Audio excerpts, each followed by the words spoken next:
Hello అండి, అందరికీ happy Sunday. ఇది సండే రోజు వీడియో. ఎలా ఉన్నారు? అందరూ బాగున్నారా? నేనైతే బాగున్నాను. మీరు ఎలా ఉన్నారన్నది కామెంట్ చేసేసండి, ఓకేనా? మా సండే అయితే ఎలా జరిగింది అన్నది మీతో చెప్తాను, చూపిస్తాను కూడా, చూడండి, ఓకేనా ఫ్రెండ్స్? పొద్దున్నైతే బయట నుంచి బ్రేక్ఫాస్ట్ తెచ్చుకున్నాము, తినేసి ఇంకా ములక్కాడ చికెన్ కర్రీ అయితే చేశానండి. నేనైతే ఇలా రాయిలోనే దంచుకుంటాను మసాలా, అప్పటికప్పుడు దంచుకుని వేసుకోండి ఏ కర్రీలో అన్నా కానీ చాలా చాలా చాలా టేస్టీగా ఉంటుందండి. నేనైతే మీరు పొడేసి చూడండి ఒకసారి, ఇలా అప్పటికప్పుడు ఫ్రెష్గా దంచుకొని చూడండి, టేస్ట్ మీకే తెలుస్తుంది. ధనియాలు, జీలకర్ర, కొంచెం చెక్క, ఆ మసాలాలు చూసారా? ఆ డబ్బాలు అయ్యి ఒక్కసారి మదీనా వెళ్ళినప్పుడు తెచ్చామండి. 500 రూపీస్, 500 అయ్యి తెలుసండి, అంత రేటు. కానీ సగం అయితే వాడేశాను.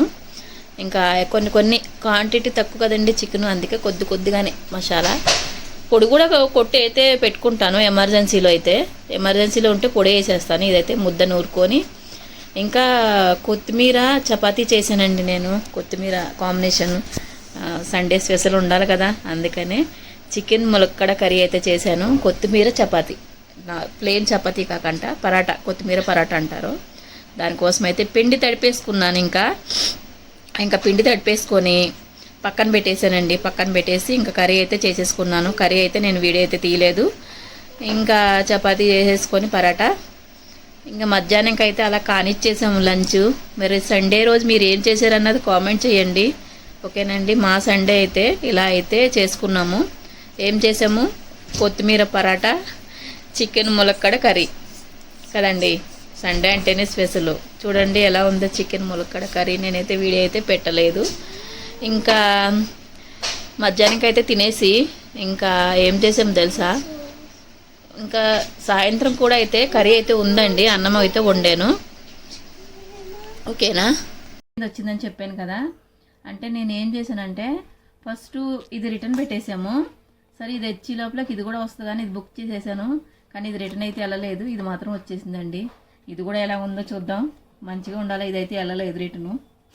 చూడండి, యూట్యూబ్ కోసం పడి తిప్పలున్నాయి. యూట్యూబ్ కోసము చేసేది, ఎందుకంటే స్టాండ్ ఉంటే మంచిగా ఉంటుంది కదండి, అందుకని చేసిన. ఇది కూడా మంచిగా వచ్చిందో ఎట్లా వచ్చిందో, అదైతే పోలేదండి, రిటర్న్ పోకుండానే ఉంది. ఇది మాత్రం బుక్ చేసిన. ఇది కూడా ఎట్లా వచ్చిందో ఏమో చూద్దాం. మంచిగా పైకెట్టి,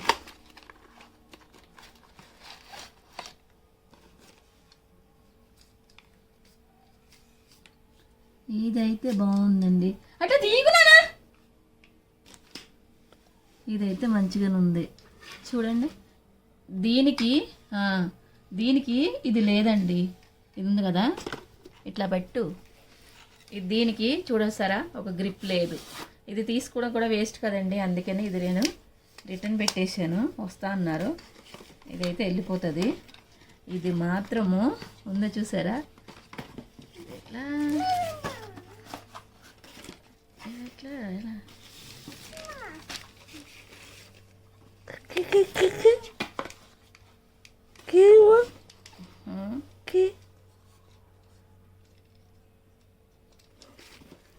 కానీ ఇది పైకి వెళ్తలేదు కదా, ఇరిగిపోద్ది లాస్యా.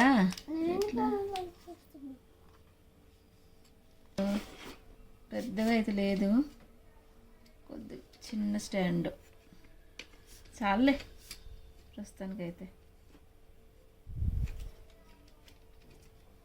ఏముందండి, మీషో నుంచి అయితే పార్సల్ వచ్చేసింది, కానీ బాగానే ఉందండి. కాజల్తో పని లేదు ఇంకా మనకి. ఇంకా బట్టల విషయం చెప్తే, ఇంకా నాకైతే మీరు ఏమంటుంది, తిడితే తిట్టండి కానీ కామెంట్ అయితే చెయ్యండి, కానీ నాకు బట్టలు ఉతకడం అయితే ఇష్టం ఉండదండి.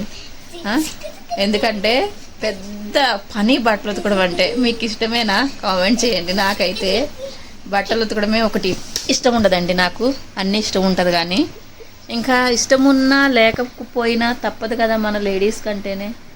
మనం పుట్టిందే ఆడపుట్టుకు పుట్టిన తర్వాత బట్టలు పిండాలా, గిన్నెలు తోమాలా, వంట చేయాలా, ఇంట్లో పని చేయాలా, పిల్లల్ని చూసుకోవాలా, అదే కదండి. ఇష్టం ఉన్నా లేకన్నా ఇష్టం ఉన్నట్టే చేసుకోవాలి ఇంక ఇంట్లో పని. నాకైతే ఓన్గా చెప్తున్నాను, బట్టలు తోడడం అంటే ఇష్టం ఉండదు, కానీ తప్పదు, చేయాలి కదండి. ఫ్యామిలీ కదా, పెళ్ళైన తర్వాత మనకి ఫ్యామిలీ ఉన్న తర్వాత మన బట్టలు ఎవరు ఉతుకుతారు చెప్పండి? మన బట్టలు మనమే ఉతుక్కోవాలి. అంటే ఒక్కొక్కరికి ఒక్కొక్క ఇష్టం ఉంటుంది కదా, ఒకరికి వంట చేయడం ఇష్టం ఉంటుంది, ఒకరికి అలా. నాకైతే బట్టలు ఉతకడం అయితే ఇష్టం ఉండదండి, మీరేమంటా అనుకోండి. కానీ ఇంకా దాని తోడికి 4 బట్టలు ఒకరోజు గ్యాప్ ఇచ్చామంటే ఎన్ని బట్టలు అయిపోతాయి చూడండి. ఇంకా నేనైతే బట్టలు పిండితే కాజల్ అయితే ఎప్పుడు రావాలా ఎప్పుడు పిండాలా అని కోరుకుంటుందండి అసలు. కానీ నేనైతే ఏం చేపిను, ఆమెకి ఖుషి అవుతుంది కొద్దిసేపు.